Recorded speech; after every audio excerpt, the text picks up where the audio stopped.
Dollar term में 5% मिलेगा तो इधर मैं क्यों आऊँगा? एक थ्योरी है और ये सही भी है, फैक्चुअल है। लेकिन हमारे बाज़ार में भी तो एक थ्योरी चल रही है कि हमारे पास बहुत पैसे हैं, डोमेस्टिक सप्लाई खूब है, सपोर्ट कर रहे हैं, 15,000 करोड़ रुपए हर महीने आ रहे हैं। लेकिन कहीं तो ये ब्रेक होगा ना ये सिस्टम। अगर यही सिस्टम चलता रहा तो फिर क्या बढ़िया। कैसे देख रहे हैं सुदीप सर आप लोग मार्केट को?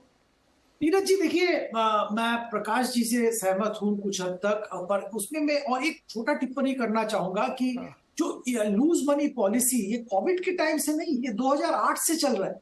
जब फाइनेंशियल क्राइसिस आया था तब से ये लूज मनी पॉलिसी चल रहा है और इसके कारण लिक्विडिटी भयंकर है। ग्लोबल इकोनॉमी में आज भी लिक्विडिटी जबरदस्त है और ये लिक्विडिटी का ही खेल है जो हम देख रहे हैं। इसीलिए इन्फ्लेशन कम नहीं हो रहा है और सारी समस्याएं यूएस मार्केट में है।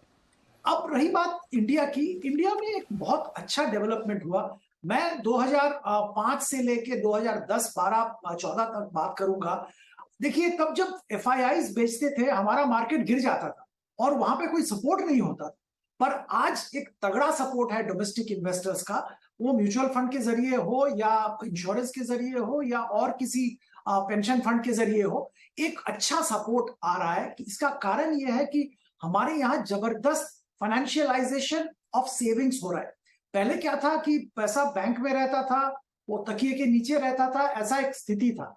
अब ये जनधन आ गया, फाइनेंशियल अवेयरनेस बढ़ गया और ये सब मिला के जबरदस्त फाइनेंशियलाइजेशन ऑफ सेविंग हो रहा है। इसके चलते तगड़ा रकम डोमेस्टिक इन्वेस्टर्स आइदर डायरेक्टली और इनडायरेक्टली मार्केट में ला रहे हैं और ये मार्केट को एक लेवल का स्टेबिलिटी प्रोवाइड कर रहा है। इसीलिए देखिए पिछला एक महीने के ऊपर एफआईआई जबरदस्त बिकवाली कर रहे हैं, उसके बावजूद इंडियन मार्केट में ऐसा कोई बहुत बड़ा डेंट नहीं दिखा। हाँ चलिए 2200 के आसपास ऑल टाइम हाई हो गया था, वहां से थोड़ा नीचे आ गया, वही घूम रहा है, आधा परसेंट ऊपर आधा परसेंट नीचे, ऐसा चल रहा है based on multiple news flows, FIIs का बिकवाली, डोमेस्टिक इंस्टीट्यूशन का बाइंग। पर बाय एंड लार्ज हम लोग एक ऊपर लेवल पे आ गए हैं और उसी लेवल पे कंसोलिडेट कर रहे हैं।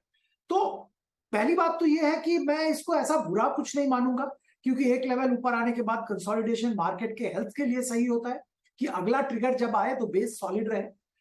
दूसरी बात, इंडियन फाइनेंशियलाइजेशन ऑफ सेविंग जो हो रहा है वो भी बहुत अच्छी बात है, क्योंकि instead of assets being unproductive वो प्रोडक्टिव काम में आ रहा है, किसी ना किसी तरह से मार्केट में आ रहा है। इसका मतलब कैपिटल फॉर्मेशन में सपोर्ट कर रहा है, इकोनॉमी को सपोर्ट कर रहा है, ये भी अच्छी बात है।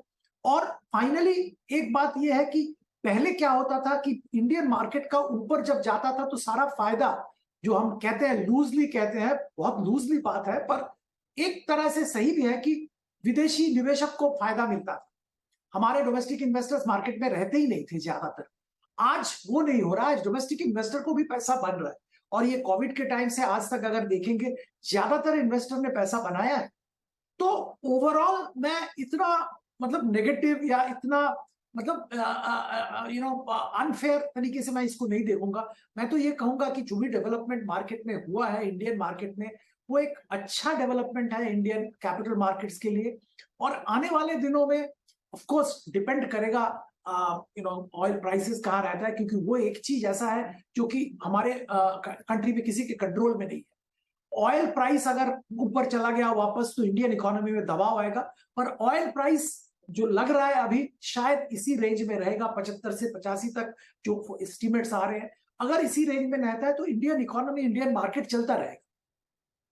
जी आशीष जी, आप लोग मंडे से फ्राइडे तक के बीच में बहुत सारी मीटिंग करते होंगे ना, उसमें डिस्कस करते होंगे कि ये मार्केट में क्या करना है, कैसे चलना है, क्या, वो मुझे बताइए क्या डिस्कशन करते हैं आप लोग, कैसे इस मार्केट को, मतलब वो वाली बातचीत जो आप मतलब अपने लिए करते हैं वो वाली समझाइए हमें।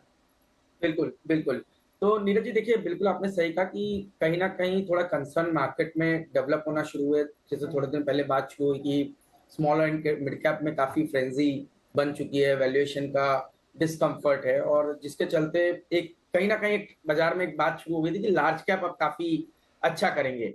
बट जैसे ये बात शुरू हुई उसके बाद सडनली हमने देखा कि डॉलर इंडेक्स जो है वो करीब करीब 5 से 6% 2 महीने के अंदर में बढ़ गया। जो 100 का डॉलर इंडेक्स था वो 106 हो गया, जिसकी वजह से रुपया के अंदर में भी अच्छा खासा करेक्शन आया, और साथ ही साथ आपने देखा कि ये हुआ क्योंकि यूएस का जो शॉर्ट टर्म इंटरेस्ट रेट है वो करीब 22 साल के हाई पे आ गया, यूएस का 10 ईयर जी सेट जो है वो करीब 16 साल के हाई पे आ गया। तो ये कहीं ना कहीं एफआईआईज के लिए, एफपीआईज के लिए एक बड़ा कंसर्न की सिचुएशन आई, और जिसके चलते हमने एक अच्छी खासी सेलिंग देखी। और ये सेलिंग कहाँ आई? ये सेलिंग आई वापस लार्ज कैप के अंदर में, जिसके चलते जो कंसर्न कहीं ना कहीं स्मॉल मिड कैप का बना था वो ओवरडन होके वापस से वहां पर रिकवरी आना शुरू हो गई, और स्मॉल एंड मिड कैप वापस से अच्छा परफॉर्म करने लगे। तो मुझे लगता है मार्केट के अंदर जो सबसे इंटरेस्टिंग डेवलपमेंट हुआ वो ये कि स्मॉल एंड मिड कैप जिसको लेके कंसर्न था कुछ दिन बना रहा, वहां पे सेलिंग आई, लोगों ने सोचा कि अब कहीं ना कहीं ओवरवेट पोजीशन लार्ज कैप के ऊपर करना है, वो वापस से बाजार का रुख जो है वो स्मॉल और मिड कैप की तरफ बढ़ने लगा। और अब आप देखिए डोमेस्टिक फ्लोज कहाँ है,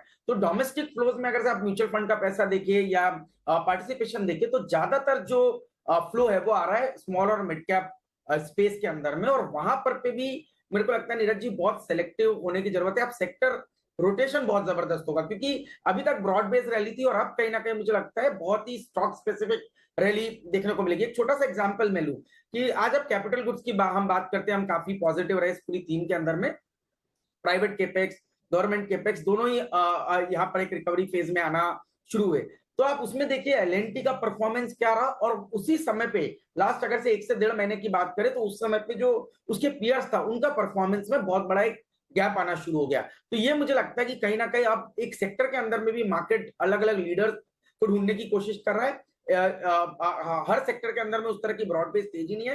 तो ये मुझे लगता है आने वाला जो समय है ये बहुत ज्यादा स्टॉक स्पेसिफिक हो जाएगा। इसमें अभी कोई जल्दी बड़े ट्रिगर मिलने की संभावना कम है, क्योंकि जब आप देख रहे हैं इंटरेस्ट रेट इस तरह के हाई पे जा रहे हैं, डॉलर इंडेक्स बढ़ रहा है, तो ये कंसर्न तो वोलेटिलिटी बाजार में बनी रहेगी।